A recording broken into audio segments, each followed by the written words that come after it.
Bueno, buenas noches. Ujú.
Bueno, compañeros, muy buenas noches.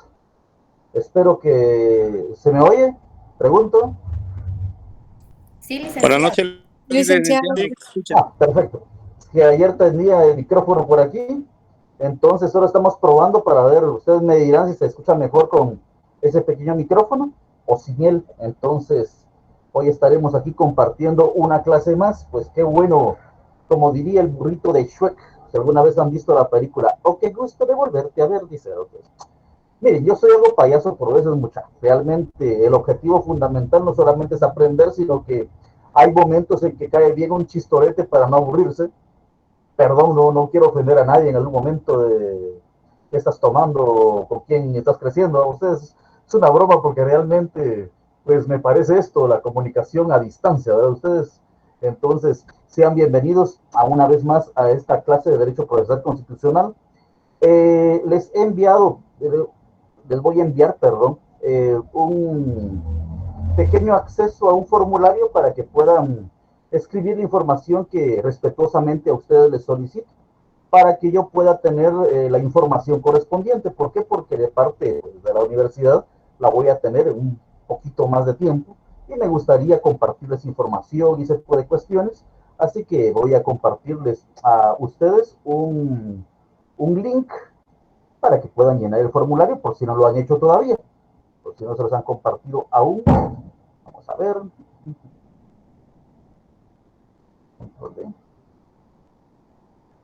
Este formulario que van a llenar en este momento será también como la asistencia del día de hoy.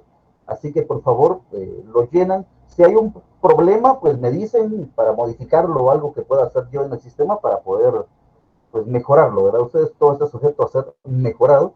La información que estoy solicitando es nombres, apellidos, número de carnet, por el correo electrónico que se les solicite, el número telefónico. Pero el número telefónico, curiosamente, como también estoy creando un grupo de lo que es, como le dicen, WhatsApp, yo no sé pronunciar el inglés, ¿verdad? Ustedes, entonces, pues ahí pueden escribirlo también, ¿verdad? Por favor, en las instrucciones, siempre lea instrucciones, siempre, ¿verdad? Ustedes, por favor, siempre lea instrucciones. Voy a empezar esta noche con una pequeña experiencia.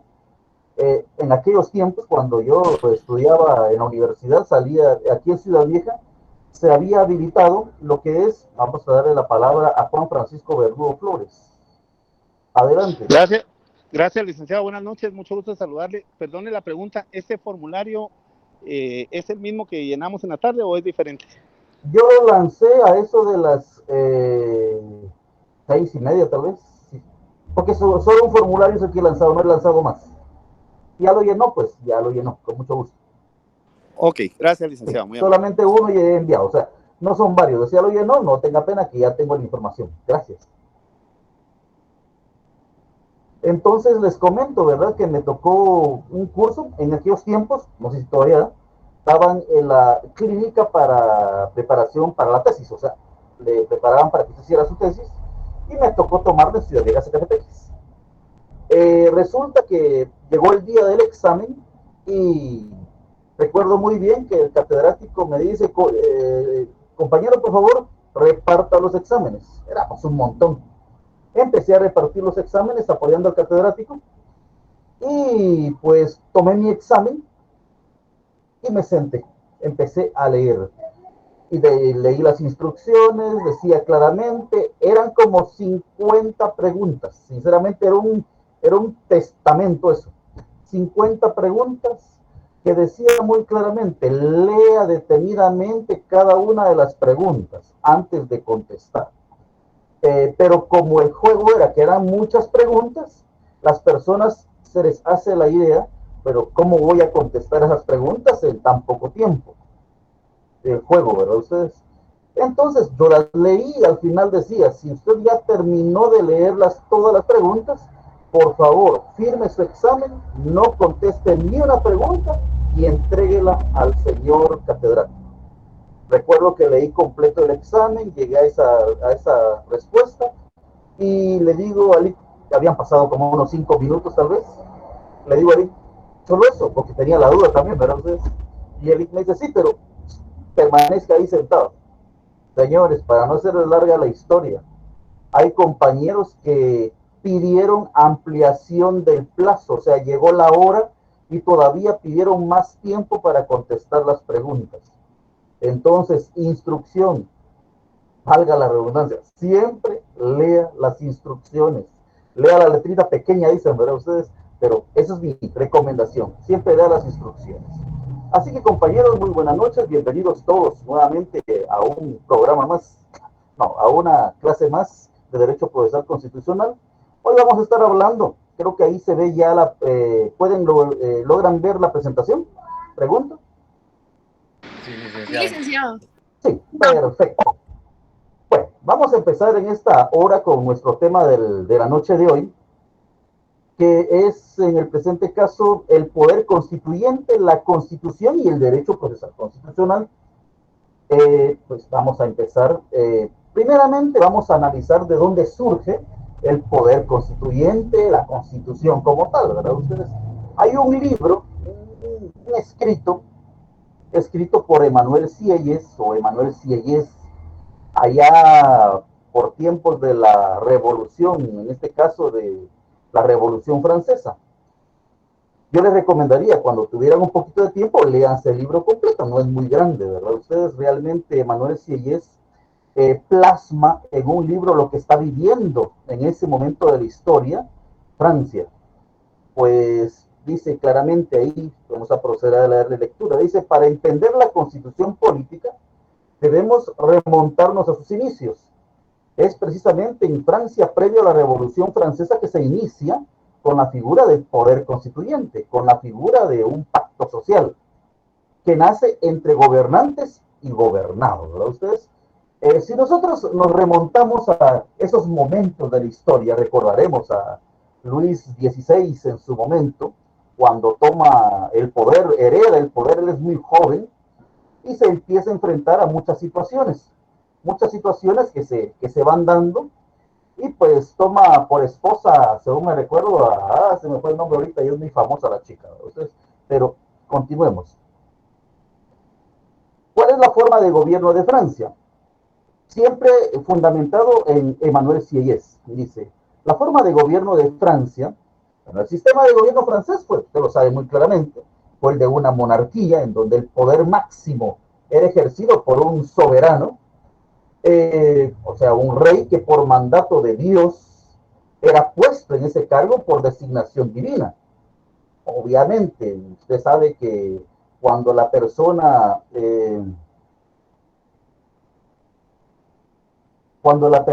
pues en determinado momento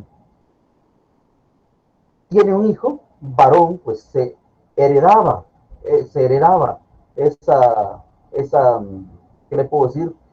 Ese rango como rey, ¿verdad? Ustedes, porque se estaba heredando a cada uno de los hijos, primero al varón. Entonces, pues uno, si nacía esclavo, seguía esclavo, ¿verdad ustedes? Si uno nacía, pues, vasallo del rey, pues moría vasallo del rey. O sea, no había un cambio, una modificación. Vamos a admitir a la persona.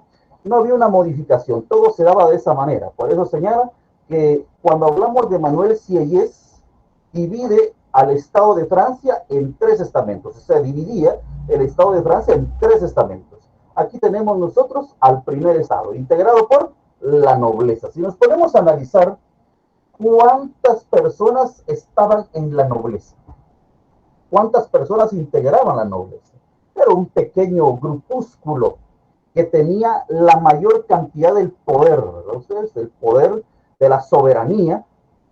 Un día el mismo Luis XVI dijo, el Estado soy yo. O sea, en pocas palabras, lo más importante que existía en Francia era él. Continuemos. Señala también, continuamos con la forma de gobierno de Francia y tenemos el segundo Estado, el segundo estamento. Se encontraba integrado por un pequeño grupo de la sociedad francesa, integrada por la nobleza aristocrática francesa, pues eran personas que poseían títulos aristocráticos, como por ejemplo el marqués, el duque, el conde, el barón o el caballero, ¿verdad ustedes? Entonces, eran personas que integraban este tipo de grupos. También era integrado este segundo estamento por el clero. O sea, tenemos aquí dos grupos, que son las personas de alto rango, los ricos, y el clero, que también tenía cierto poder, no, cierto, tenía mucho poder en ese momento de la historia. Así que tenemos el segundo estamento, o el segundo estado. En cada una de las presentaciones van a ver siempre que pongo una imagen más o menos relacionada o alusiva al momento, para aquellos que son visuales o kinestésicos, pues puedan captar más la idea. Continuamos con el tercer estado, en donde estaríamos la mayoría de nosotros que estamos en esta clase. Ustedes, porque nosotros somos sancarlistas. Y no por gusto somos sancarlistas. ¿Por qué? Porque si tuviéramos abundante dinero, muchos tal vez no estarían en San Carlos, ¿verdad ustedes? Pero estamos en San Carlos utilizando de los recursos que nuestra gente paga con sus impuestos. Entonces, cuando nosotros hablamos del tercer estado, se encuentra integrado por toda la población trabajadora de Francia. Podemos señalar que un 95% integra el estamento, siendo el que mantiene a esos dos parásitos anteriormente descritos. Lo de parásitos lo agregué, mencionados.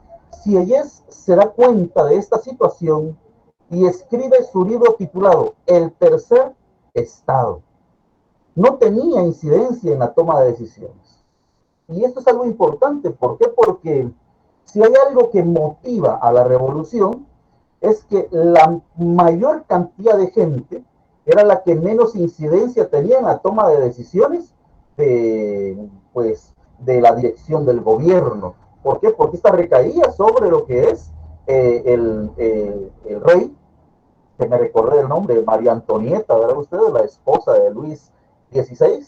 Entonces, que ella era una persona exorbitante en todos los sentidos, pues opulenta, hacían gastos increíbles. Recuerdo que un momento Robespierre le hace mención, ¿verdad? Cuando usted, rey, consume en un día lo que todo el pueblo de Francia consume en un año. O sea, es una manifestación. Si hay algo que nosotros debemos de aprender como sancarlistas, es no someternos ante nadie especialmente. ¿Por qué? Porque pues tenemos que luchar por los derechos de las demás personas. Si no podemos, ¿y eso cómo inicia? Luchando por nuestros propios derechos. Si no podemos luchar ni siquiera por nuestros derechos, va a ser imposible luchar por los derechos de los demás. Entonces señala que si ella se da cuenta de esta situación y escribe su libro titulado El tercer estado, que de alguna manera da lugar a lo que es la Revolución Francesa. Adelante, Oscar Coroy. Perdón, licenciado, algunos compañeros comentan en el chat que dice que han estado intentando ingresar hace 10 minutos y no sé si alguien nuevamente creará una nueva sala. Pues, por favor, nuestro presidente de sección, tal vez nos hace el favor. Buenas noches. Yo lo bendiga, compañero, mucho gusto. Fíjese, licenciado, le cuento que ya creé una sala y de hecho ya tengo en la sala a 9 compañeros, 20 tengo, 20 compañeros. Qué buena onda, vamos a ver si todavía hay unas... De hecho, ya lo mandé al grupo que tenemos, licenciado, el grupo de cuarto semestre. El grupo que tenemos ya está, licenciado. Qué bueno, compañero. Muchas gracias. Entonces ahí estamos solucionados, compañero. Gracias por el recordatorio. Entonces continuamos con la historia de la Revolución Francesa. Pues continuemos. Aquí hay un pequeño ejemplo de cómo se distribuía cada uno de los estratos o de la forma de gobierno de Francia. Tenemos primeramente 3 imágenes que nos muestran pues al rey, nos muestran al segundo estamento y nos muestran al tercer estado. El tercer estado integrado por toda la población. El problema cuando tomaban decisiones es lo que vemos al lado derecho, ¿verdad ustedes? Pues hay países que tienen ese sistema. Nosotros, pues en Guatemala, nuestro sistema es que su voto vale por un voto. Mientras que hay países que trabajan por representaciones, ¿verdad ustedes? Por ejemplo, cuando usted elige en la Universidad de San Carlos se eligen por cuerpos electorales y puede haber obtenido, digamos, si se eligiera por la cantidad de votos, pues una persona pudiera tener una gran cantidad de votos, por ejemplo, en estudiantes. La cantidad de estudiantes es muy grande, pero tienen determinada cantidad de electores. Por lo tanto, uno dice, qué injusto, deberían haber más electores de parte de los estudiantes. Bueno, similar sistema tenía la forma de gobierno de Francia. Aquí, por ejemplo, teníamos, si hablamos de representantes, digamos que el rey tenía 4 votos, ejemplo. Tenemos también a la nobleza que tenía y al clero que tenía también 4 representantes, digamos. Y también tenemos a toda la población que tenía también 4 representantes. Esa era la representación que tenían todos. Es más, lo coloqueas también intencionalmente cada uno de los tamaños y se dan cuenta que los trabajadores son más pequeñitos. ¿Por qué? Porque cada uno de los estamentos tenían ciertos privilegios. O sea, el rey tenía más privilegios de tomar decisiones, la nobleza tenía más privilegios, menos que el rey, pero también tenía privilegios, y los que no tenían privilegios, ¿quiénes eran? Obviamente, el tercer estado, y era el que sostenía a toda la nobleza, sostenía a la monarquía con sus impuestos, con los tributos que ellos estaban obligados a pagar. Entonces, pues anteriormente, esto trae como consecuencia, todo este tipo de cuestiones trae como consecuencia pues la Revolución Francesa. Pero la Revolución Francesa no surge solamente así por así. Hay un periodo en la historia que se llama la Ilustración, ¿verdad? Ustedes, el periodo de la Ilustración. Muchas veces, pues nosotros, lamentablemente como estudiantes o como profesionales, pues hemos abandonado este sector, la Ilustración. ¿Por qué razón? Porque la persona que primeramente se entera de su pasado, pues difícilmente va a cometer los mismos errores en el futuro. Cuando nosotros hablamos de que la revolución es el fruto de la Ilustración, nos estamos refiriendo a que en ese momento la Ilustración, que empieza ya con el discurso del método de René Descartes, ¿verdad ustedes? ¿Cuál es el método de Descartes? ¿Qué indica el método científico? ¿Qué nos indica con el método científico? Primeramente tenemos que dudar de todo. Duda absolutamente de todo. ¿Por qué razón? Porque eso te va a permitir hacer un análisis. Eso te va a permitir estudiar, te va a permitir conocer más allá. Si no dudas de nada, pues obviamente no vas a empezar a encontrar las antítesis a la temática de alguien.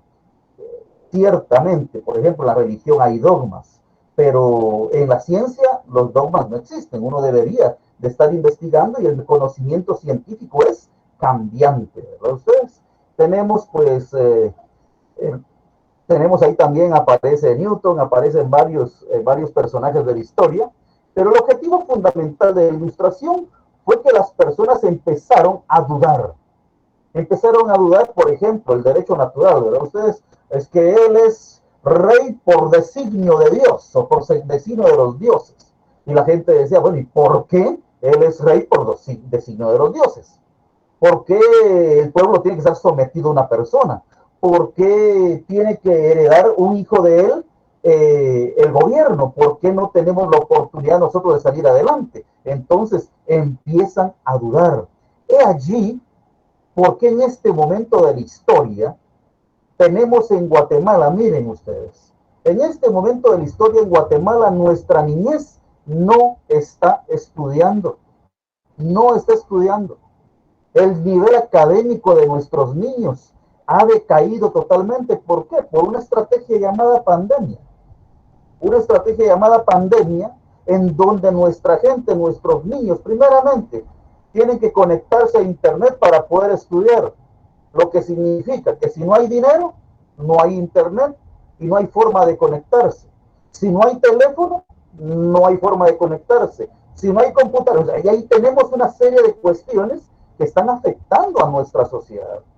Miren, y deberíamos de preocuparnos. ¿Por qué? Porque el niño que no estudia hoy tendrá que ver cómo se las espanta mañana para mantener a su familia. Puede dedicarse a varias cosas. Una de esas cosas es la delincuencia. Por lo tanto, es necesario pues luchar para que pues las clases se den. Los niños difícilmente se contagian de COVID. Pero bueno, continuemos adelante. Entonces el periodo de la ilustración lo que hace es que las personas empiecen a pensar por sí mismas y no que venga alguien a decirle esto es lo siguiente y así tienes que entenderlo, ¿verdad? Entonces, eso es el periodo de ilustración que nos lleva definitivamente a la Revolución Francesa. Entonces, de estos ilustrados, de estos iluminados, surgen diferentes pensamientos, ¿verdad ustedes? Surgen diferentes pensamientos. ¿Por qué razón? Porque de alguna manera, pues, las personas empezaron a idear cómo debería de ser el Estado. Aquí tenemos una persona, Thomas Hobbes. Dice, Hobbes se imagina cómo sería la vida en un estado de naturaleza donde todos fuéramos completamente libres. Es interesante la postura de él. Dice, la vida del hombre en este estado sería una guerra de todos contra todos. Hobbes nos dice que no habría artes, no habría letras, no habría sociedad y lo que es peor de todo, habría un miedo continuo y peligro de muerte violenta. En pocas palabras está diciendo Hobbes que si no existe una institución superior que gobierne al ser humano, pues este hombre viviría en una anarquía total. Nos podemos dar cuenta que al inicio de los tiempos, eso sí sucedió. Al principio, pues no existía la propiedad privada. Cuando la propiedad privada nace, la persona dice, este terreno es mío, esta mujer es mía, bueno, no sé, ¿verdad? La mujer de este hombre es mío. Yo no digo eso porque si no, como dijo don Ramón, yo le voy al Necaxa, ¿verdad? Ustedes. Entonces, empiezan a tomar posesiones y empieza el gobierno del más fuerte. Y le puedo asegurar que eso no ha terminado todavía. Sigue siendo el mismo sistema. ¿Por qué? Porque, un claro ejemplo, hoy es el gobierno del que más dinero tiene, uno. Si tiene más dinero, puede comprar voluntades, puede comprar votos, puede hacer un montón de cosas. Dos, seguimos, por ejemplo, cuando vemos nosotros un debate. Tony Elizabeth Santos, te paso, por favor, adelante. Licenciado, buenas noches, disculpe. Buenas noches. Fíjese que su audio no es tan legible, entonces sí hay problemas a la hora de captar algunas ideas. Bueno, voy a cambiar al sistema anterior. Por favor.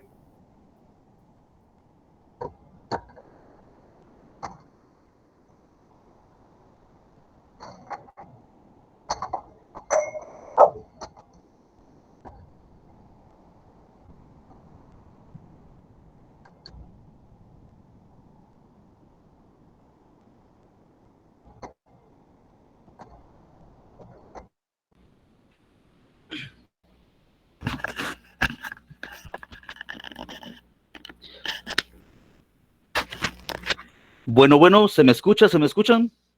Sí, licenciado, mucho mejor, gracias. Sí, licenciado. Ahora no Gracias.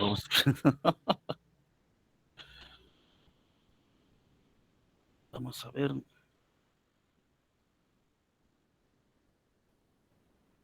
Bueno, continuemos entonces, compañeros. Señala nuevamente que estaba hablando de que eso no ha sido modificado, no ha cambiado mucho, que digamos. ¿Por qué razón? Nosotros podemos ver que le digo, todavía ese tipo de comportamientos, por ejemplo, en un meeting. ¿Qué es un meeting? Uno dice, bueno, van a exponer sus planes de gobierno municipal o departamental o estatal. Pero realmente van a exponer su plan de gobierno y la pregunta es, ¿quién es el que sale ganador en un meeting? Muchas veces el que mejor puede transmitir una idea, pero no siempre significa que el que vaya a cumplir la idea. O sea, el que no siempre es el que está obligado o se está comprometiendo a cumplir con el proyecto. Se dan cuenta cómo la gente todavía sigue teniendo las mismas ideas antiguas porque caen exactamente por lo mismo. En el noviazgo se da lo mismo. Ustedes le ofrecen el cielo, el mar, las estrellas, y cuando llega el matrimonio se dan cuenta que era totalmente distinto. Pasa lo mismo. Entonces continuemos. Dice, inmediatamente continúa con su famosa frase. y la vida del hombre sería solitaria, pobre, repugnante, brutal y corta. Es precisamente el miedo lo que conduce al contrato social. Totalmente en la verdad y totalmente acertada la idea de Hobbes. ¿Por qué razón? Porque en todo el tiempo el ser humano toma decisiones por miedo. Siempre va a ser por miedo, la mayoría de veces. Por ejemplo, actualmente se venden mucho pastillas para rebajar de peso, ¿verdad ustedes? Y uno dice, ¿y por qué? Ah, por miedo a verme gordo o gorda. Por ejemplo, existen, ¿qué le digo? Alguien viene y se compra un arma de fuego para protegerme. No, es por miedo a la delincuencia o por miedo a algo. Si una persona entre más grande se compra un carro es porque se lo está comprando muchas veces dirigido por un miedo. Por ejemplo, si compro un carro pequeñito o bajito, puede ser que hay un túmulo y me quede balanceado en el túmulo, que tiene miedo al camino, ustedes. O sea, siempre el ser humano toma decisiones por miedo. Ese es un gran impacto que causa un político. El político dice, bueno, estudia cada uno de los miedos de la población y ofrece una solución a esos miedos. Por lo tanto, tenemos ahí que las personas siempre, la mayoría de veces, trabajamos por miedos, por temores. Para Hobbes, esta es la razón que justifica y explica la existencia del Estado. Nosotros, por ejemplo, tenemos en la Constitución Política de la República de Guatemala el artículo, vamos a ver, el artículo 4, igualdad de derecho. En Guatemala todas las personas somos iguales en derechos y obligaciones. Nadie está obligado a hacer lo que la ley no prohíbe, ¿verdad? Ustedes, eso dice la ley. Muy bien. Ahora, ¿será que realmente existe igualdad de derecho? Y yo le digo, sí existe igualdad de derecho, por supuesto. La ley lo establece. Ahí dice igualdad de derecho. Perfecto. Pero, por ejemplo, usted tiene un terreno y a la par de usted, otra persona tiene una gran finca.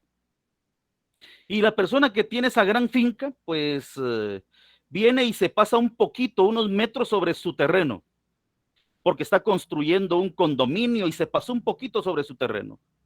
Y uno dice, usted puede acudir a un órgano jurisdiccional competente para entrar a conocer el asunto que usted tiene. Pero él tiene algo más. Usted, para poder contratar a un abogado, pues tiene que pagar el abogado y a ver si tiene la capacidad económica para pagarle. Si no, el abogado no va a querer trabajar.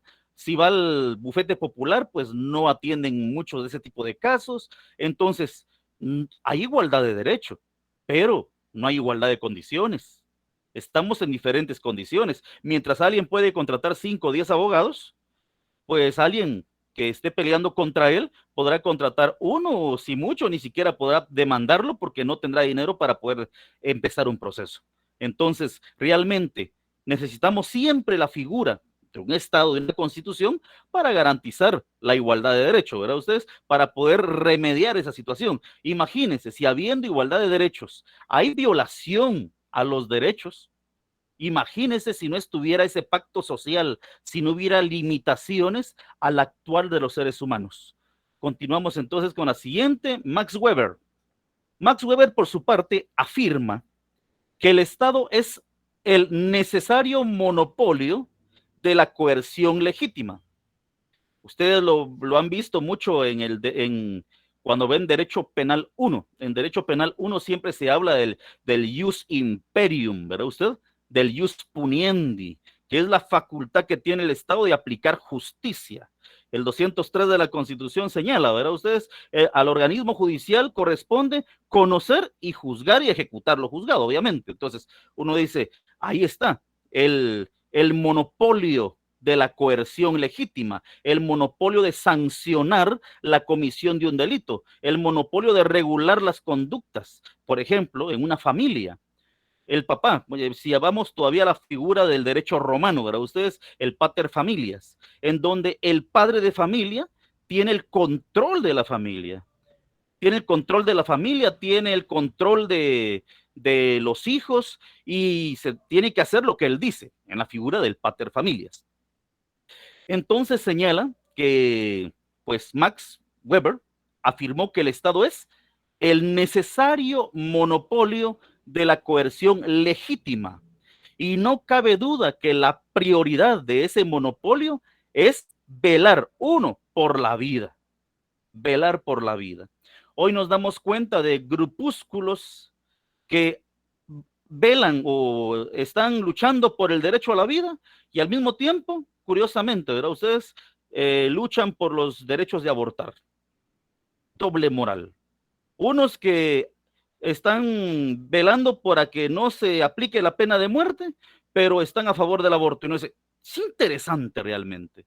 ¿Por qué? Porque no tienen una integración en la forma de pensar. Entonces dice claramente que la vida se debe de garantizar. Cuando nosotros ya no garanticemos la vida, quiero explicarles una teoría que he manejado. Dentro del campo del derecho hay tres estatus según mi teoría. Primero, desconocimiento o no reconocimiento de un derecho. Segunda fase, reconocimiento del derecho. Tercera fase, abuso del derecho. Un ejemplo, hablamos hablemos del derecho a la vida, por ejemplo. Ustedes tenemos, al principio, cuando fuéramos los esclavos, no tenían ni un derecho sobre la vida, ni su libertad ni nada. Por lo tanto, eran ganado de su dueño, eran ganado del finquero, del amo. Muy bien, él tenía decisión sobre la vida de esas personas. Esas personas no podían hacer nada en contra de alguien más. Después de eso tenemos el reconocimiento, uno, a la vida y a la libertad. Esa persona se vuelve libre. Ahora es libre de hacer lo que la ley no prohíbe. Y después tenemos que esa persona empieza a abusar de ese derecho, quitándole la vida además a otras personas.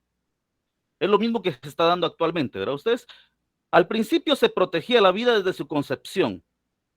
Hoy ya no se permite, ya no se quiere proteger la vida desde su concepción por ideas absurdas que surgen de la mente de personas que quieren despoblar el mundo.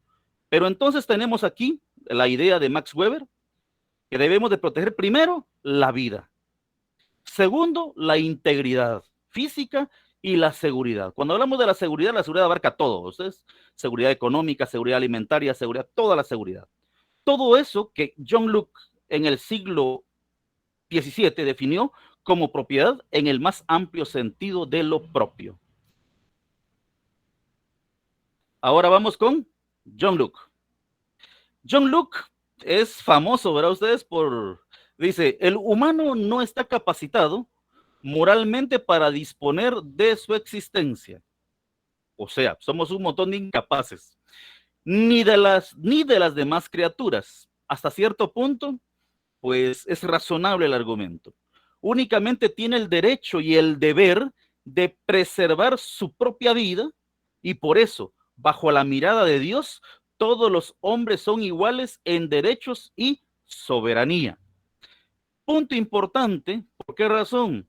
Porque todos somos iguales en derechos y obligaciones, pero aquí dice soberanía, o sea, somos iguales y tenemos el derecho de elegir a quienes nos gobiernan. Sin embargo, existe la necesidad, en cuanto los seres humanos conviven con sus pares o sus congéneres, de juzgar qué hacer en caso de que alguien violente el derecho de otro de existir, o sea, de vivir, y cuáles son los pasos que deben de darse para ejercer la justicia. Pues volvemos a la misma idea. Cada uno nos ha manifestado que es necesario que exista alguien que pueda tener el poder de poder regular, de poder controlar a las masas. Porque si no controlamos a las masas, ellas van a hacer lo que consideran necesario para su sobrevivencia, a pesar de violar los derechos de otras personas. Como en la naturaleza humana no existe nada semejante, el contrato social, pues nace para crear la justicia como una institución un juez que dirima las controversias propias de la ley natural del ser humano y que garantice, uno, la igualdad, los derechos básicos para el ser humano, que según Locke, ¿cuáles eran los derechos básicos según John Locke? Uno, la vida. Dos, la igualdad, la libertad y la propiedad. Eran los elementos que establecía John Locke respecto a su teoría. Tenemos a Jean-Jacques Rousseau, ¿verdad ustedes? Rousseau. Para Rousseau, el ser humano en un estado natural era inocente, o sea, un hombre inocente. No conocía la maldad y solamente conocía dos sentimientos básicos. Uno, el amor de sí mismo, o sea, la autoprotección. Y dos, la repugnancia por el sufrimiento ajeno, o sea, la propiedad. Realmente, la propiedad siempre va a ser un problema. ¿Por qué razón? Porque si no controlamos el derecho a la propiedad, lo que va a suceder es una lucha, decía mi catedrático de ciencia política, de apellido Indalecio, decía que la política era la lucha de las clases sociales, unas por mantenerse en el poder y otras para detentarlo y quitar a la otra. Eso sería la política. Entonces señala, pero a medida que forman parte de una sociedad masiva, o sea, nuevas y falsas necesidades emergen, llevándolo a crear nuevos mecanismos para satisfacerlas y cuanto más tienen, más quieren. Pero dice entonces, quienes acumularon la mayor cantidad de riquezas instituyen un contrato social que los protege y les perpetúa sus privilegios. Entiendan la idea de Rousseau. Él indica que un pacto social es una convención, es un acuerdo entre los que tienen poder y los que no lo tienen. ¿Para qué? Pero para que puedan garantizar ciertos derechos de los que no lo tienen y que los que sí tienen el poder pues puedan mantenerse en ese poder, ¿verdad? Ustedes, es lo que se da aún actualmente. Nosotros en Guatemala y en el mundo entero, cada cierto tiempo vamos a votar, vamos a elegir a nuestros representantes. En esas elecciones, pues nosotros creemos que somos soberanos, ¿verdad ustedes? Un claro ejemplo es con Otto Pérez Molina. Cuando yo he escuchado mucha gente que dice, sacamos a Otto Pérez, y uno dice, no creo que la gente haya sacado a Otto Pérez. Por el contrario. ¿Por qué? ¿Por qué lograron sacar a Otto Pérez Molina?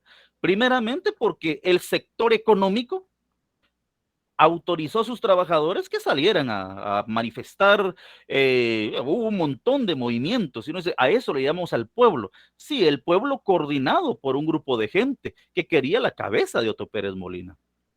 Entonces, realmente vemos que siempre hay seres no superiores, pero con mayores recursos para poder dominar a una población que se van a aprovechar siempre de esas circunstancias. Y eso es lo que dice Jean-Jacques Rousseau. Ahora pasamos, pero ¿qué es el contrato social como tal? De todas las ideas surge lo que me preguntaba una compañera ayer, surge el poder constituyente, ¿verdad ustedes? El poder constituyente. ¿Qué es el poder constituyente? Desde la perspectiva de la ciencia jurídica, el poder constituyente es una fuente o es la fuente de producción de las normas constitucionales. Esto es el poder de hacer una constitución y por lo tanto de dictar las normas fundamentales que organizan los poderes del Estado. Ahí vemos en el poder constituyente, vemos las ideas de Rousseau, vemos las ideas de John Locke, vemos las ideas de todos ellos en un solo instrumento jurídico, que es la constitución política, el pacto social que se celebra tanto entre los gobernantes como los gobernados. Y por eso señala, por lo tanto, de dictar las normas fundamentales que organizan los poderes del Estado.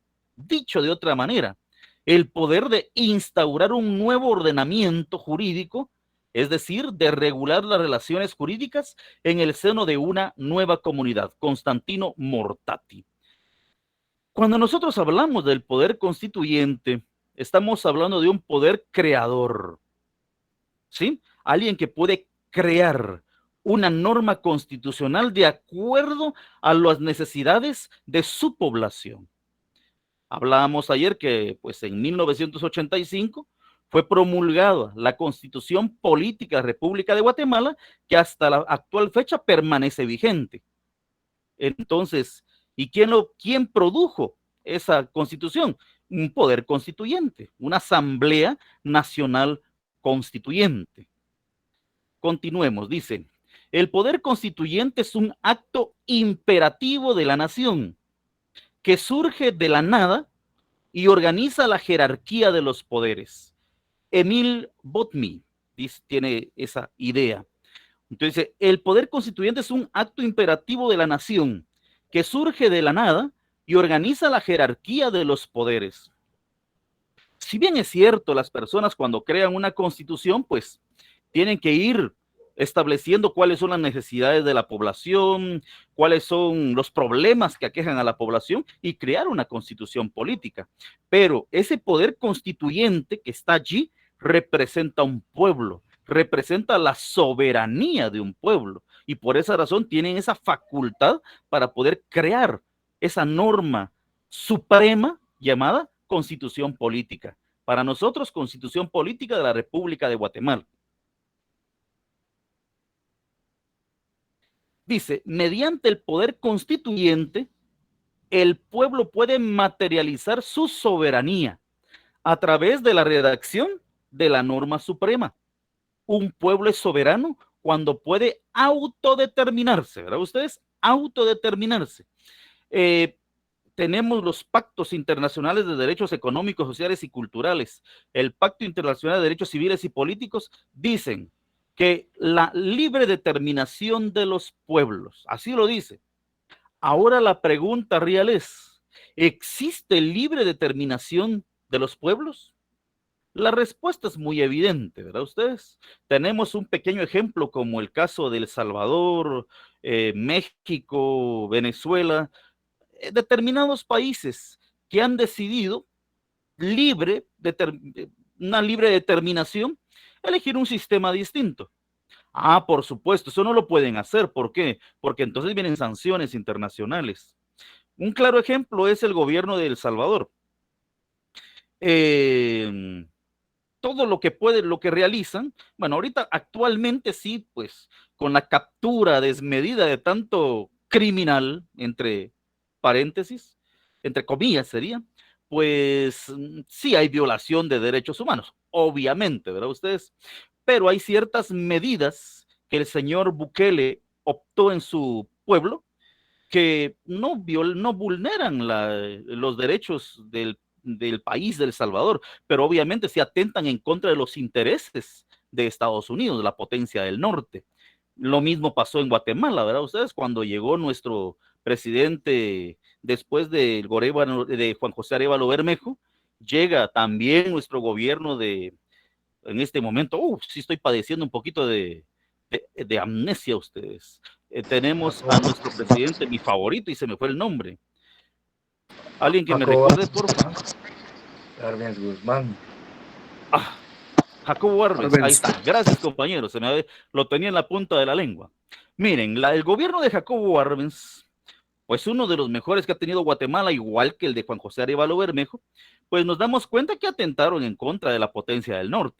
Primeramente porque les quitaron un montón de tierras que efectivamente no habían sido ganadas trabajando, ¿verdad? Ustedes realmente habían sido otorgadas por gobiernos anteriores a estas empresas y al final, pues cuando se les empezó a tocar las tierras, pues organizaron Joe Foster Dulles y todo ese tipo de su camada y el traidor que vino a tomar Guatemala, pues, ¿qué le puedo decir? Orquestaron esa invasión y tomaron el gobierno. Y ustedes saben toda la historia, ¿verdad? Ustedes, pues, cuando los países empiezan a pensar libremente, siempre los más poderosos tratan de hundirlos.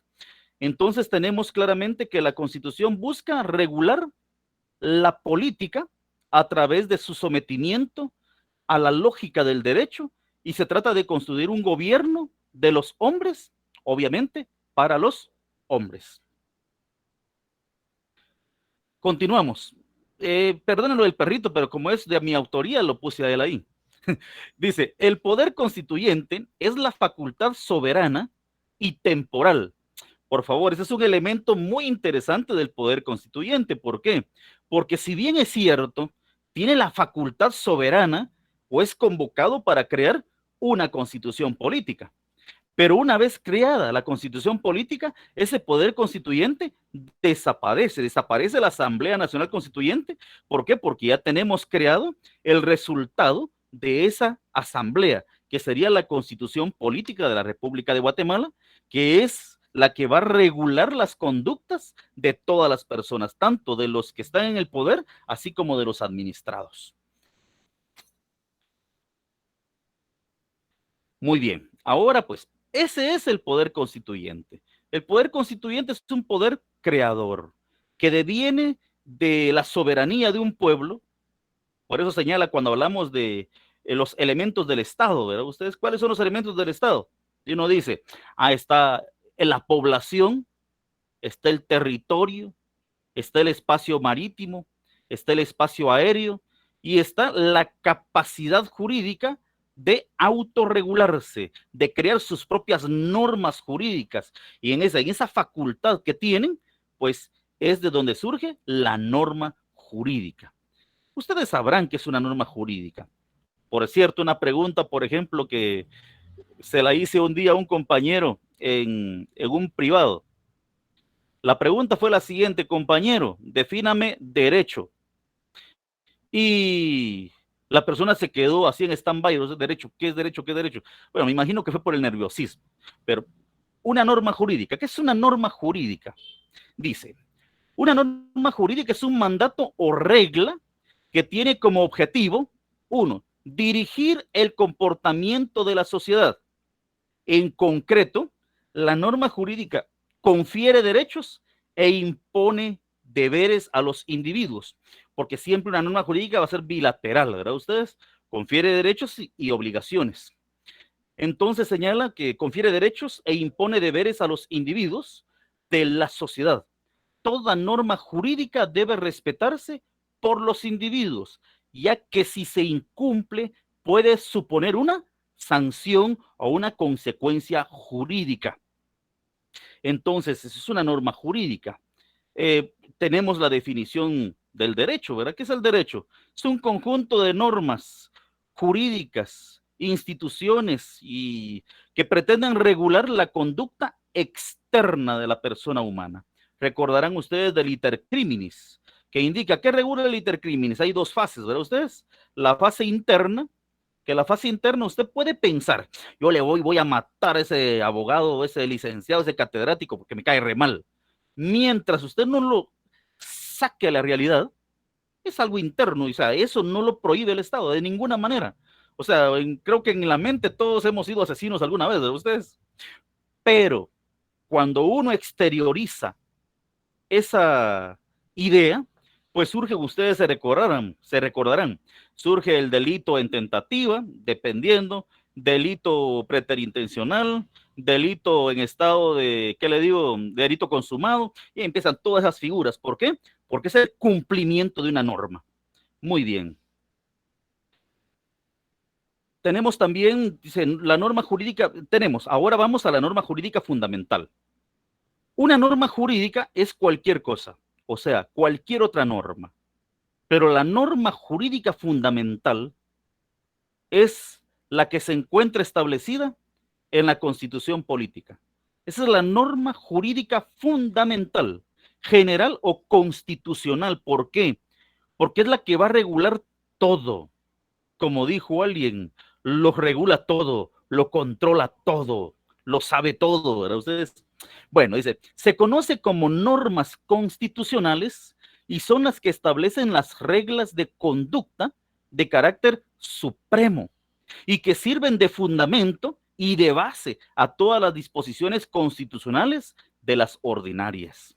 Aquí tenemos la pirámide de Kelsen, de Hans Kelsen, o también de Julius Merkel, que dice, ¿verdad? Y tenemos arriba la Constitución. ahí ya puede venir usted y decirme, mire, pero hay un bloque de constitucionalidad o un bloque de convencionalidad. Y efectivamente, tiene toda la razón. Pero si hablamos de derecho interno, la Constitución es la norma suprema, que al ser analizada hoy por el derecho internacional público, debemos de incorporar otras disposiciones internacionales para poder aplicar una norma a Guatemala, ¿verdad? Porque ya, por ejemplo, el derecho a la vida no solamente está contenido en la Constitución, sino que está en el Pacto Internacional de Derechos Civiles y Políticos, está en la Declaración de Derechos Humanos, entonces va integrando todo el derecho internacional de esa manera. Entonces señala, se conocen como normas constitucionales y son las que establecen las reglas, como lo dije, de conducta de carácter supremo. Entonces tenemos Constitución, debajo de la Constitución tenemos las leyes ordinarias. Las leyes ordinarias, ¿en qué se fundamentan? En la Constitución política. Tenemos las leyes reglamentarias y tenemos las leyes individualizadas. Fixamudio señala que las normas constitucionales se diferencian de las demás por los siguientes elementos. 1. Están contenidas en un documento expedido por el Poder Constituyente. Principio número 1. Ustedes están contenidas en un documento expedido por el Poder Constituyente. Usted puede ver allí, por ejemplo, me pueden escribir qué normas, leyes tenemos en Guatemala que son de rango constitucional. Por favor, vamos a leer. Normas de carácter o de rango constitucional. Eso lo vieron en el semestre pasado. Ley electoral y partidos políticos. Muy bien. Otra. La ley de amparo. Ley del orden público. Muy bien. Estamos bien. Vamos para adelante. Ya haremos un trabajo de eso posteriormente, ¿verdad ustedes? Entonces, número 2. Fundamentan y dan validez a todo el orden jurídico. Fundamentan y dan validez a todo el orden jurídico. Ese es otro elemento más. Entonces, es importante tomarlo en cuenta. ¿Por qué? Porque, primero, están contenidos en un documento emitido por el Poder Constituyente. 2. Fundamentan y dan validez a todo el ordenamiento jurídico. Entonces, nosotros tenemos aquí nuestra Constitución y podemos tomar nuestra ley de amparo y exhibición personal y está soportada por la Constitución. Podemos tomar, por ejemplo, la ley electoral y de partidos políticos y está fundamentada en la Constitución. Código penal está fundamentado en la Constitución. La plataforma fundamental del derecho guatemalteco es la Constitución Política de la República de Guatemala. Entonces, dice 3. Constituye los valores supremos de toda la comunidad política y en la organización de sus poderes supremos. Dice, repito, constituye los valores supremos de toda la comunidad política. Por eso hablaba el día de ayer. Tenemos el poder constituyente, que es el que crea, que es el que hace la Constitución, y tenemos el poder constituido, que son todas las instituciones que aparecen dentro de la Constitución política, que están integradas dentro de la Constitución. En esos tenemos el poder ejecutivo, el poder legislativo, bueno, las funciones serían, ¿verdad? La función ejecutiva, función legislativa, porque el poder es uno solo. El poder es uno solo. ¿Cuál es el poder? Es la soberanía. La soberanía que es delegada en un grupo de personas, y esa soberanía se divide en funciones. La función legislativa, función ejecutiva y función judicial. Muy bien, continuemos, compañeros. Ya son las 8, casi 8:30. Entonces señala la unidad del ordenamiento jurídico. ¿Qué es la unidad del ordenamiento jurídico? Dice, consiste en que toda norma está relacionada entre sí en una estructura jerárquica. Y ahí tenemos la pirámide de Kelsen. De modo que las normas jurídicas inferiores deben su validez a las normas jurídicas superiores. Ahí pueden ver ustedes, traté de hacer una cerca. Y tenemos, digamos que la Constitución nos establece a dónde debe llegar todas las reglitas. Y resulta que hay unas que se sobrepasan. Estamos hablando en este caso de algo figurado, ¿verdad ustedes? Y digamos que esa es la Constitución, esa línea. Por lo tanto, todo lo que se sale, ¿qué está? Es una antinomia constitucional. ¿Por qué? Porque está sobrepasando los límites constitucionales y eso lo vuelve inconstitucional. Muy bien. Y ahí está ¿cómo le dicen ese aparato? La motosierra. Esa motosierra sería una institución. Sería la Corte de Constitucionalidad, que tiene que velar porque todas las normas estén de acuerdo a la Constitución y no en antinomia a ella. Si están en antinomia, lo que tiene que hacer es, pues, eliminarla del ordenamiento jurídico. ¿Una norma es válida? Sí. ¿Cuándo una norma es válida? Estamos hablando de la norma constitucional. 1. Si formalmente es emitida por el órgano correspondiente. Si es una norma constitucional, tiene que ser emitida por ¿qué órgano correspondiente? Tiene que ser emitida por la Asamblea Nacional Constituyente. Si es un órgano, en este caso una ley emitida por el Congreso, tiene que ser emitida como corresponde por el Congreso, porque es el órgano reconocido por la Constitución para la creación de esa norma. 2. Materialmente, si lo que prescribe es conforme al sentido permisivo de la ley fundamental. Entonces, tenemos esos dos elementos. 1, formalmente, si es emitida por el órgano correspondiente. Y materialmente, si lo que prescribe está conforme a lo que la Constitución establece, ¿verdad? Ustedes podríamos encontrar, por ejemplo, entre el artículo 3 y el 18, según me recuerdo, de la pena de muerte, si estoy bien, perdón, me corrigen si estoy mal, una contradicción hasta cierto punto. ¿Por qué? Porque tenemos un artículo que reconoce la vida desde su concepción y la protege, y tenemos uno que establece la pena de muerte. Y curiosamente, tiene ciertas limitaciones. Puede ser aplicada solo a varones. O sea, ¿dónde queda la igualdad de derecho? Hombre, qué injustos.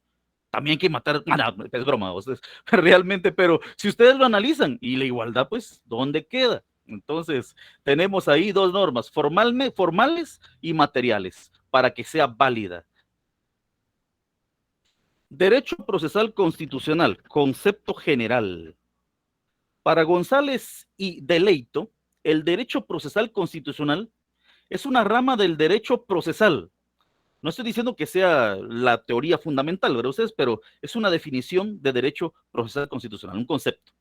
Señala, el derecho procesal constitucional es la rama del derecho procesal que estudia y regula las cuestiones derivadas de la inconstitucionalidad de leyes, de las violaciones de derechos y libertades proclamadas en los textos constitucionales y de los conflictos propiamente constitucionales entre altos poderes del Estado.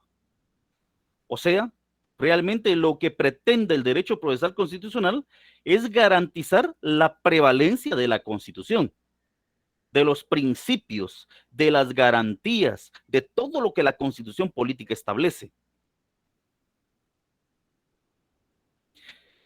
Tenemos derecho procesal constitucional, concepto específico. Fábrega plantea que el derecho constitucional procesal examina cuestiones como el proceso constitucional, sus tipos, su naturaleza, presupuestos, objeto litigioso, actos procesales, desarrollo y terminación del proceso, efectos del proceso, principios procesales, al igual que las garantías constitucionales que deben dársele a las partes. Tenemos un concepto general que es, en pocas palabras, garantizar el imperio de la ley en con una perspectiva superior. Y con un punto más específico, pues puede ser aplicado a procesos individuales, ¿verdad ustedes? Puede ser aplicados a procesos individuales. Existe, por ejemplo, la inconstitucionalidad en casos concretos, en donde a un proceso específico una persona puede interponer una inconstitucionalidad de carácter concreto. ¿Por qué? Porque determinada norma no le es aplicable. Entonces, ya vamos a llegar algún día a eso, ¿verdad ustedes? Pero en este momento a eso nos referimos. Específicos es a casos concretitos. Derecho procesal constitucional. es una rama del derecho público, perdón por la foto, es una rama del derecho público que establece las normas procesales orgánicas y funcionales necesarias para dar eficacia real a la normativa constitucional cuando surge un conflicto entre un acto de la autoridad y un particular y sus disposiciones. Miren, ¿qué significa esto? Nosotros tenemos, si nosotros ponemos a la Constitución política, establece que se garantiza la vida, la libertad, la igualdad, ahí está todo establecido. ¿Qué pasa si usted tiene un arma de fuego pero no tiene balas? No le sirve. ¿Qué pasa si usted tiene un perro pero el perro no tiene dientes? Aunque dé mordidas, solamente va a dar caricias. Pues para poderse defender, se integra en la Constitución política métodos e instituciones jurídicas que van a garantizar que si alguien trata de atacar a la Constitución, pues ella misma pueda defenderse utilizando sus métodos internos. En este caso, pues la defensa de la Constitución a través de la inconstitucionalidad de leyes, carácter general, de carácter concreto, la exhibición personal y el amparo. Son las tres figuras fundamentales que establece para defender la Constitución. Esto se da porque, por ejemplo, cuando un cuerpo tiene patologías son síntomas, ¿verdad ustedes? De una enfermedad que necesita una supastillita, necesita que se le cure. ¿Para qué? Para que vuelva al estado que estaba antes, a un buen estado de salud. Lo mismo hacen en la defensa de la Constitución cada uno de los tres elementos ahí mencionados, que es garantizar la restauración de un derecho, garantizar que no sea aplicado una ley que no o que contravenga los preceptos constitucionales o garantizar la libertad de una persona. Entonces, eso es lo que establece la Constitución. O sea, el sistema de defensa constitucional y el derecho procesal constitucional tiene un objetivo, que es garantizar la permanencia de los preceptos constitucionales que sean aplicados y que sean respetados. No me vaya a decir, mire, Licky, y eso realmente es práctico. Bueno, se intenta, ¿verdad? Ustedes por lo menos se intenta y ahí está. Dice, segundo párrafo, comprende la organización y atribuciones de los tribunales, 203 de la Constitución, ¿verdad ustedes? Tribunales constitucionales y la forma en que estos ejercen su jurisdicción. Cuando hablamos de tribunales constitucionales, pues hablamos en este caso de tanto tribunales del fuero común, en este caso, hablamos de, ¿qué le digo? Tribunales no constitucionales como los juzgados de primera instancia, cortes de apelaciones, y tenemos, pues, vamos a ver, la Corte Suprema de Justicia, y tenemos también a lo que es la Corte de Constitucionalidad, como órgano supremo para velar para la protección de la Constitución. Cada uno de los órganos, en este caso, juzgado de primera instancia, Corte de Apelaciones, son instituciones que se constituyen como juzgados constituidos en tribunales de amparo, ¿verdad ustedes? Porque también se constituyen de esa manera. Y lo vamos a ver durante el proceso. Continúo, derecho procesal constitucional, dice, Fábrega plantea que el derecho constitucional procesal examina cuestiones como el proceso constitucional, sus tipos, su naturaleza, sus presupuestos, objetos liticiosos, actos procesales, desarrollo y terminación del proceso, efectos del proceso, principios procesales, al igual que todas las garantías constitucionales que deben dársele a las partes con otros procesos, tales como el derecho a la acción, el debido proceso, etcétera. Voy a avanzar un poquito más rápido. Muy bien. Entonces, cuando nosotros hablamos del derecho constitucional, estamos hablando de esa serie de elementos que he mencionado y pues claro, me dio tiempo para presentar toda mi presentación. Y ahora pues compañeros, dejamos el tiempo a preguntas. ¿Alguien que levante la mano, por favor, si tiene una pregunta?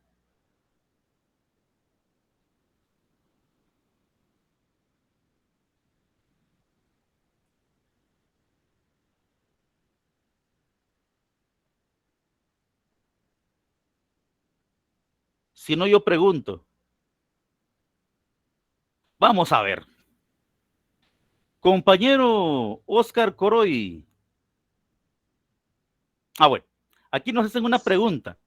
¿Qué es el poder constituyente constituido? Voy a repetirlo. Cuando nosotros hablamos del poder constituyente constituido, es el proceso que va a sufrir. Por ejemplo, si alguien quiere reformar la constitución política, hay un proceso que establece de cómo se puede modificar esa constitución. Si no tuviéramos ese proceso interno en la constitución para modificarla, tendríamos que acudir a una Asamblea Nacional Constituyente. Entonces, viene la Asamblea Nacional Constituyente y señala que se pueden reformar algunos artículos de la Constitución, pero no es necesario convocar a una Asamblea Nacional Constituyente para hacer esas reformas. Pero hablamos solamente de Constitución, ¿verdad ustedes? O sea, un proceso especial para reformar la Constitución. Entonces, en vez de convocar una Asamblea Nacional Constituyente para hacer la reforma a la Constitución, hay un procedimiento interno, ¿verdad ustedes? Que dice cuántas personas deben de solicitarlo o también qué órganos pueden hacerlo. Ahí es establecido. Ese es un poder constituyente constituido. No sé si, espero haberme aclarado, ¿verdad ustedes? Que es un poder constituyente en pequeñito, en otras palabras, que es establecido en la Constitución para poderla reformar sin convocar a una Asamblea Nacional Constituyente. Eso es el poder constituyente constituido, o sea, lo crearon con ese objetivo fundamental. Otra pregunta, por favor, compañeros. Por favor, voy a pedir otro favorcito, perdonen que los que están conectados tienen exactamente 2 minutos. Estamos hablando de 2039, 2041, para escribir nuevamente su número de carnet y su nombre, por favor. ¿Por qué? Porque muchos han abandonado la clase y obviamente, imagínense, si abandona la clase no puede tener derecho a asistencia. Licenciado, perdone, y los que están conectados a la sesión pueden enviármelo a través del mismo medio que hicimos ayer, por favor. Y perdone, licenciado, ¿y cuál es ese medio? Ahorita, compañero, que no lo escucho, ahorita lo voy a... Siga hablando, vamos a ver cómo está esta cosa que no escucho.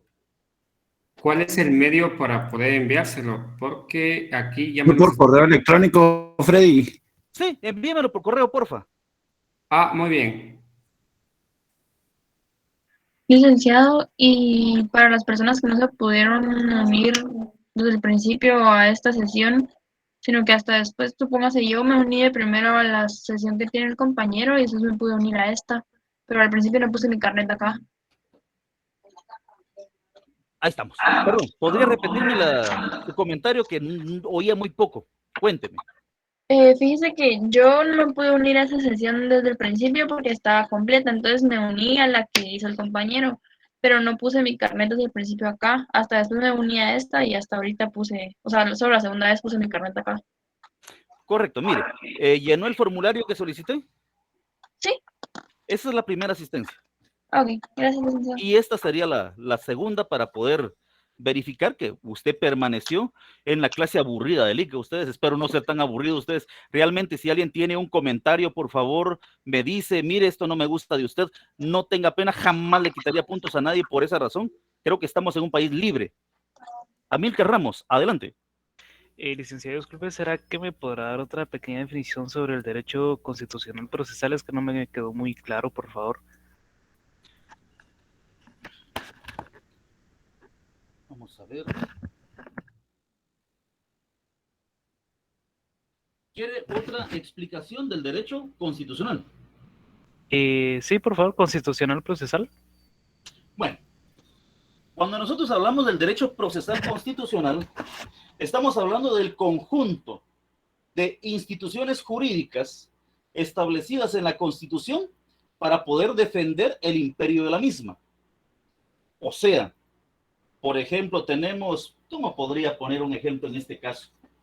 Tiene usted un edificio y usted sabe que en el lugar hay sismos, 1, hay inundaciones, 2, y hay otros, hay huracanes, hay una diversidad de de fenómenos que pueden afectar la estabilidad de su edificio. Entonces, ¿qué hace el ingeniero que va a construir la obra? Pues obviamente le va a colocar un sistema antisísmico, le va a colocar un sistema alrededor para que no se meta el agua cuando haya una inundación, le va a colocar unos vidrios más fuertes. Bueno, perfecto. ¿Por qué? Porque se está preparando para el futuro. Cuando nosotros hablamos del derecho procesal constitucional, estamos hablando del conjunto de instituciones, de procesos de carácter constitucional establecidos en la Constitución para poder defenderla si ésta ha dejado por ejemplo, si ésta ha sufrido daños en su imperio, o pues si va a pretender, o si alguien pretende atacar la Constitución. Un ejemplo tendríamos el tiempo algunos lo vivieron, y algunos no, del señor Jorge Antonio Serrano Elías. ¿Qué hizo Jorge Antonio Serrano Elías? Pues Jorge Antonio Serrano Elías se despierta un día y dice, bueno, señores, se suprime el Congreso de la República, se suprime también la Corte de Constitución, o sea, eliminó todos y se convirtió en un solo poder. Entonces, la Constitución política da las herramientas necesarias para poder garantizar su permanencia. Eso es el derecho procesal constitucional en términos coloquiales o comunes. Son procesos integrados a la Constitución política para poder mantener el ius imperium de esta. Eso es el derecho procesal constitucional. Miren, como les digo, se los digo de muchas maneras, con un objetivo. Cuando conteste, yo no quiero que me conteste, mire, fíjese que de acuerdo a Fix-Zamudio tiene una idea. Yo quiero que usted me diga su propia idea. Entonces, hablando de esto, ayer me preguntaron los compañeros si iba a dejar unos trabajos o algo por el estilo para poder lograr zona. Le pregunté al doctor Byron Pelén y me dijo que sí se podían dejar algunos trabajos. Entonces, miren, esto es democrático, eminentemente democrático. En el chat, por favor, voy a querer que escriban si quieren que se deje un trabajo, no un trabajo pesado, obviamente, ustedes un trabajo que puedan hacer. Si quieren que se deje un trabajo para poderlos apoyar y no todo someterlo a un solo examen, por favor, quiero que escriban la palabra sí en el chat. Si ganan los sís, pues significa que vamos a dejar un trabajito para que puedan apoyarse y sacar una buena nota en ese trabajo.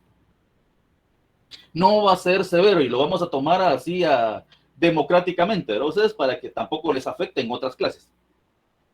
Así que, compañeros, ¿alguien más que tenga una duda? Y por cierto, derecho procesal constitucional vamos a estar repitiéndolo siempre que tengamos clases, siempre, porque ese es el objetivo, proteger el imperio de la Constitución política. Ese es el objetivo fundamental. Pues creo que ya ganaron los sí. ¿Alguna otra cuestión, compañeros, que me puedan exponer? Oscar Coroy, ¿qué está tomando? Gallo, la mejor cerveza. Licenciado, muy buenas noches. Cuénteme, compañero. Fíjese, al respecto, licenciado, yo tengo una pequeña duda, o no sé qué punto de vista tiene usted al respecto de que, por ejemplo, aquí no hay otra institución más arriba de la Constitución política, ¿verdad, licenciado?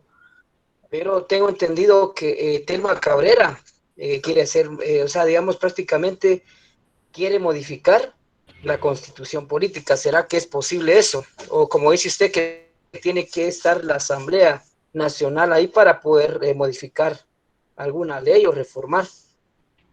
Miren, primeramente, seamos claros, ¿verdad? Yo sí soy de corriente del centro hacia la izquierda. Esta es mi corriente filosófica. Telma Cabrera, con todo respeto, pues la última vez logró una buena posición, obviamente porque otra Telma dijo que la apoyaran, sencillamente. Miren, ¿es necesario reformar la Constitución? Es necesario.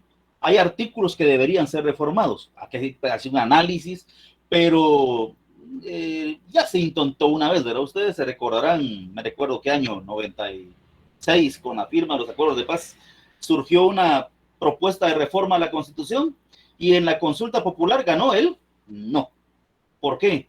Porque también esa es una forma que deja la reforma a la Constitución, la famosa consulta popular, en donde usted tiene el derecho de decir sí o no a esas reformas. Ese es un poder constituyente constituido, ¿verdad usted? ¿Por qué razón? Porque a usted le tienen que preguntar, tiene que establecer si estamos de acuerdo o no estamos de acuerdo con la reforma de un artículo. Y pues ahí es donde está lo duro de la reforma de la Constitución. ¿Por qué? Porque lograr un cabildo, o sea, cabildear que haya la cantidad de gente necesaria para poder votar a favor de esa norma, de una reforma, va a estar complicado. Sobre todo, si lo llamamos por ejemplo, sobre todo si van a ir con garantías sociales, si van a intentar incluir en el sistema cuestiones de socialismo y todo eso, pues Guatemala tiene una complicación en ese sentido, ¿verdad? Ustedes realmente, pues estar tan cerca de Estados Unidos tiene sus consecuencias, como es la idea de tener el sistema pseudocapitalista que manejamos en Guatemala. Pero miren, si se ponen de acuerdo, sí se puede modificar. Karen Maldonado, adelante. Buenas noches, licenciado. Es que fíjese que el día de ayer usted comentó sobre un libro que nos recomendó, pero quisiera que me lo repitiera porque no lo apunté. No, el libro que recomendé ayer no era directamente para la clase. El libro que recomendé ayer era un libro motivacional. Lo lee usted en 5 minutos o 10 y se titula La vaca de Camilo Cruz. El día de hoy recomendé un libro. Mire, yo les recomiendo libros. No significa que los tienen que leer a ustedes. El de hoy solamente recomendé. No les voy a hacer una comprobación de lectura ni nada de este libro. El escrito de El Tercer Estado de Manuel Sieyes. ¿Por qué? Porque si ya, cuando ya estén en la maestría, les va a tocar leer todo eso otra vez. Entonces, si lo pueden leer, vayan aprovechando el tiempo. Aunque yo sé que tienen una carga muy fuerte. ¿Alguien más, compañeros? Bueno. Por veces yo molesto, digo esas expresiones con el objetivo de llamar la atención, ¿verdad, compañeros? Solo falta que un día diga cuál es la pila y alguien me diga la pila es donde lava tu punto suspensivo. Entonces, bueno, compañeros, realmente agradezco su atención. Cualquier comentario, no tengan pena de decirme, mire, Lick, fíjese que no nos gusta cómo da la clase, le sugerimos esto, no tengan pena de poderlo exponer, con mucho gusto yo lo voy a hacer de acuerdo a la voluntad de ustedes, siempre y cuando mejore la forma de dar las clases. Si no hay alguien que quiera hablar o exponer algo, pues damos por concluida la sesión de hoy.